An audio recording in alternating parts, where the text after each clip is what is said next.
General Bhatia, Bharat को क्या करना चाहिए? क्या ये मध्यस्थता करना भारत के हक में रहेगा रूस और यूक्रेन के बीच? अंजना, ये भारत का भी एक रिस्पॉन्सिबल नेशन है, रिजन नेशन है, रेजिलिएंट नेशन है। हम एक ग्लोबल लीडर हैं, हमको अपनी भूमिका अदा करनी पड़ेगी, हमको मीडिएट करना पड़ेगा। दोनों साइड हमारे विश्वास करती हैं। हमको एक इतना हमारा महान देश है, हमें वर्ल्ड पावर जो है उसमें हम इतना बैलेंसिंग पावर है, उसमें हमें अब यूएन की हाई सीट में बैठना पड़ेगा। हम ये हमारा ये एस्पिरेशंस हैं कि कमिटी ऑफ नेशन में हमारी ठीक जगह हो, तो हमें मीडिएट करना पड़ेगा। ये बड़ा आसान है युद्ध शुरू करना।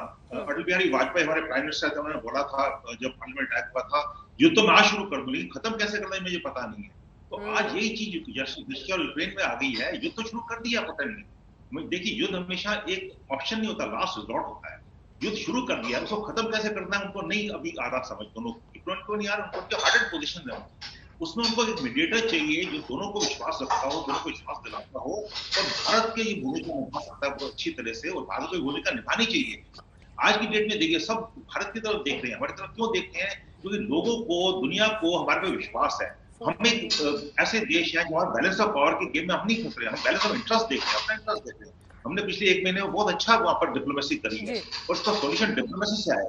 चाहे आप वीडियो कॉन्फ्रेंसिंग करें, चाहे मिलजुल के करें, किसी को तो ढूंढना पड़ेगा हल, क्योंकि पूरी दुनिया सफर कर रही है। ये नहीं कि सिर्फ यूक्रेन सफर कर रहा है, रशिया सफर कर रहा है, यूरोप सफर कर रहा है, इससे इफेक्ट पूरी दुनिया पे आ रहा है। और ऐसे में कुलदीप जी, जो आम यूक्रेन के लोग हैं, मैं आ रही हूं जनरल डाल आप ही के पास। कुलदीप जी, जो आम यूक्रेन के लोग हैं वो क्या कह रहे हैं इस वक्त? क्योंकि उन्होंने भी फॉलो किया होगा इंडिया का स्टैंड, वहां पर क्या आवाजें निकल रही है, वो लोग क्या चाहते हैं? देखिए, हर आदमी चाहता है यहाँ का कि हिंदुस्तान बीच में आए और किसी तरीके ये संधि कराए। देखिए, अभी तक जो हम लोग को ये लोग पूछते हैं कि यार हिंदुस्तान क्या कर रहा है, हमसे पूछते हैं, हमें कई बार शर्म आती है कि भाई हम तो कुछ भी नहीं कर रहे, हम आपके साथ खड़े भी नहीं हैं, लेकिन हमारे को इसमें आना पड़ेगा। देखिए, अगर लड़ाई चलती रही, आमने सामने की लड़ाई रशिया कभी नहीं जीत पाएगा, सिर्फ एयर स्ट्राइक से। अभी तक देख लीजिए, जो भी जगह है, एक भी जगह रशिया के कब्जे में नहीं है। मरियोपोल को ले लीजिए, उसको जो एयर स्ट्राइक करके तबाह किया गया है, 80% तबाह हो गया है। खारकोव तबाह हो गया है। जहां पे भी आमने सामने की लड़ाई हुई है वो सारी यूक्रेन ने जीती है। ब्रवेरी से इनको भगा दिया गया है, इरपिन से भगा दिया है, गस्तोमेल से भगा दिया गया है। खारकोव पे कब्जा नहीं कर पाए, खेरसोन में अभी तक जो है ये कब्जा नहीं कर पाए हैं, क्योंकि हमारे झंडे लहरा रहे हैं। आमने सामने की लड़ाई कभी भी रशिया नहीं जीत पाएगा, क्योंकि यहाँ का हर आदमी, हर बच्चा, बूढ़ा, जवान, औरतें लड़ने को तैयार बैठे हैं। से बिल्कुल डर निकल गया है, मौत का डर नहीं है उनको। अब जब मौत का डर निकल जाता है तो लड़ाई हारना, आमने सामने की लड़ाई बहुत ही मुश्किल है।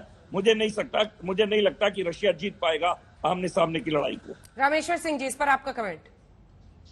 देखिए, कुलदीप जी जो कह रहे हैं मैं उससे सहमत नहीं हूँ। खेरसोन जो है पूरा रशिया दनेस्क और लुगांस्क के अंडर में है।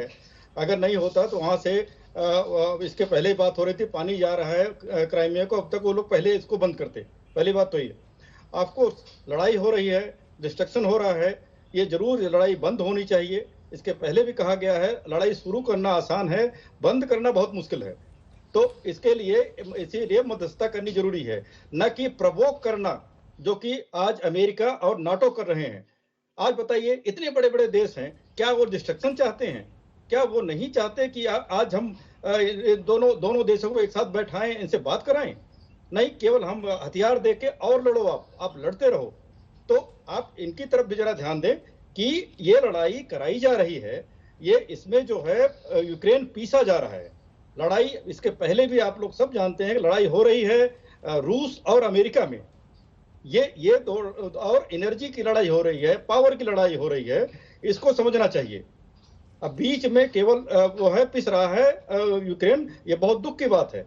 और ऑफ कोर्स लड़ाई हो रही है, आप जरूर दिखा रहे हैं कितने सही है, कितने पॉइंट्स दिखाए जा रहे हैं। दिखा दीजिए, डॉनबास में रूस को खदेड़ने का जो दावा है, यूक्रेनी सैनिकों की तस्वीर है, उन्होंने भी अपनी तरफ से मोर्चा संभाला हुआ है, किस तरह से वो भी अब नुकसान का जो वो दावा कर रहे हैं। और ये सच है कि रूस की सेना को भी नुकसान हो रहा है, उनके कई जनरल्स मारे गए हैं।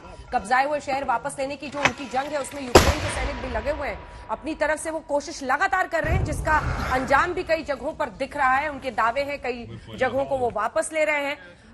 ये तस्वीरें हम आपको यूक्रेनी सैनिकों की दिखा रहे हैं, जंग की तस्वीरें हैं जहां पर यूक्रेन की तरफ से वो जिस भी तरीके से, जिस तरह के भी उनके पास हथियार हैं, उसे हमले कर रहे हैं। एक्शन में यूक्रेनी सेना दिखाई दे रही है। जनरल दयाल, जल्दी से कमेंट आपसे। बिल्कुल इसमें कोई शक की बात नहीं कि ये लड़ाई जो है, लेकिन ये जो बार बार कह रहे हैं कि नेटो उकसा रहा है, पश्चिमी देश उकसा रहे हैं, तो आप अपने पड़ोसी मुल्क पर इस तरह से हमला कर देंगे? नहीं, देखिए, क्या सीज फायर करके बातचीत करने की नौबत नहीं आ सकती है? देखिए, मैं एक बात बताऊं, पहले तो सारे भारतवर्ष के लोगों को एक डर निकालना चाहिए मन से कि इसका रिजल्ट क्या होगा हमारी पहल का। भाई, हम गांधी का देश हैं, हम शांति के दूत हैं। अगर दुनिया में जंग लगी हुई है, हाहाकार मची हुई है, अगर भारत पहल करता है उसको शांति बरकरार करने के लिए और नहीं भी सफल होता, तो भारत का क्या गया? हमारी छवि खराब होगी, हमारे प्राइम मिनिस्टर की छवि खराब होगी। ये मन से निकालिए ना, failure, fear of failure. Bharat succeed करेगा, और आज नहीं तो 15 दिन में, 10 दिन में सक्सीड करेगा। पहल तो कीजिए, पहली बात तो यह। दूसरी बात यह है कि हम नहीं कह रहे इस लड़ाई में ऑफकोर्स नुकसान हो रहा है, बार बार दिखाई जा रहा है ये, पर मुझे कोई बता दे, ये भाई वहां से हैं, खार्किव के 10 बेस्ट जो टूरिस्ट स्पॉट्स हैं, उनकी एक तस्वीर दिखा दें कि वो डिस्ट्रॉय कर दी गई। ये सारा ये मानते हैं कि Russian dominated area population wise east Ukraine जो है, अच्छा, उसके अंदर जो लड़ाई हो रही आज से नहीं, वो 7 साल से हो रही थी डॉनबास रीजन में, वहां वो इनके भी, यूक्रेन के भी नुकसान है, रशिया के भी नुकसान। कुलदीप जी वो सीधा आपसे कह रहे हैं, वो कह रहे हैं कि मतलब जो टूरिस्ट स्पॉट्स है खार्किव के, जो मैं गिन सकता हूं, कॉन्स्टिट्यूशनल स्क्वायर कह लो, उनका जो म्यूजियम है वो कह लो, उनके जो वो गार्डन्स है वो कह लो, कहीं कोई ये वो जगह बर्बाद हुई है। रूस ने इन जगहों पर हमला नहीं किया है, बिकॉज जो नॉर्थ कमांड थी इनकी, मैं ट्रूप्स वाइज डिस्ट्रीब्यूशन दे सकता हूं। देखिए, आपकी जो वेस्ट कमांड थी वो पूरी कीव के वेस्ट में थी ना, उसको किसी तरह तो होल्ड करते। जो नॉर्थ कमांड थी, चरनीव, सुमी और जो कीव के लिए रिस्पॉन्सिबल, उसको कहीं तो होल्ड करते, नहीं तो ये सारी ईस्ट में चली जाती ना।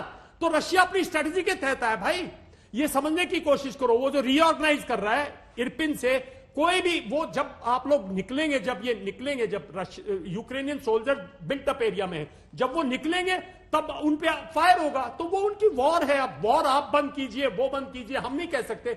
हम सिर्फ बैटल इंडिकेटर्स से बैटल जैसे जा रही है उसको बता सकते हैं कि सबने बोला, कुछ एक कॉलम आया, कभी मिलिट्री कॉलम 7 दिन सड़क पे नहीं खड़ा रहता।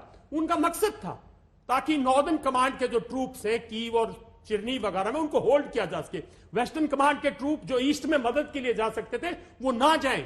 ये उनकी स्ट्रैटेजी थी। उन्होंने ओडेसा में किया था कि ओडेसा में, क्योंकि निप्रो पे नहीं किया क्योंकि ईस्टर्न कमांड हेडक्वार्टर था, पर उसके पूरे ईस्ट में लड़ाई है। यूक्रेन ईस्ट में काउंटर अटैक कर रहा है, इसमें कोई शक की बात नहीं है।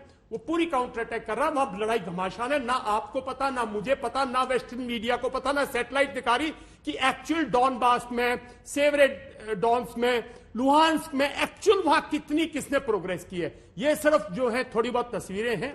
हाँ, कुलदीप, मारियापोल बर्बाद हुआ है, और वो शायद कहीं उनका एम भी होगा, उनका मिलिट्री एम होगा। जैसे उन्होंने जब अपना अटैक किया था ग्रोजनी पे, तो ग्रोजनी को बिल्कुल ग्राउंड कर दिया था। वो अपने ट्रूप्स क्यों मरवाए? उनके 5 जनरल मर चुके हैं, उनके 2-1 हजार सेना भी लोग भी मरे होंगे। 50% कर दो ना जो यूक्रेन क्लेम कर रहा है, तो वो भी उतनी कॉस्ट नहीं देना चाहता, इसलिए लड़ाई चलेगी और चल रही है। कुलदीप जी, दनबास जो है, दनबास की लड़ाई चल रही है 2014 से, कोई आज की लड़ाई नहीं है। दनबास की लड़ाई बहुत पुरानी है और आज तक वो कुछ कर नहीं सके।